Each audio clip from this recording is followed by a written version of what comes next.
নমস্কাৰ সকলোকে। আজি আমি আহিছোঁ ভীমা শংকৰ মন্দিৰ।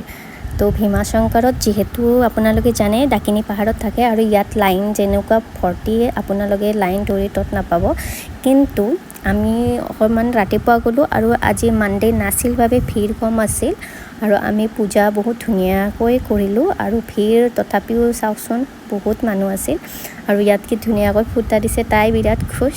আৰু আজি আছিল ভাইটিৰ বাৰ্থডে আৰু তাৰ বাৰ্থডে বুলিয়ে মায়ে দিলে এখন শৰাই, সেইকাৰণে আমি গোটেইকেইটাই গৈছিলোঁ ভীমা শংকৰত। তো শৰাইখন দি অকণমান সময় তাত ধুনীয়াকৈ গ'লোঁ আৰু ইয়াৰ প্ৰাকৃতিক পৰিৱেশটো যে ইমান ধুনীয়া, থাকি কিবা মনটো ভাল লাগি যায়। আৰু ছোৱালীও বিৰাট ফূৰ্তি পাইছে কাৰণ তাই নিজৰা তেনেকৈ আগতে গৈ পোৱা নাই, তো তাইও গ'ল, আমি গোটেইকেইটাই। আৰু ইয়াততো খোৱাৰ ব্যৱস্থাটো বহুত ধুনীয়া আৰু বহুত ধুনীয়াকৈ খোৱালে। আমি ইয়াতে আজি ৰাতিপুৱা খালোঁ, খাই লৈ ঘৰমুৱা হ'লোঁ। আপোনালোকেও আহিব পাৰে, বহুত ধুনীয়া লাগে আহি।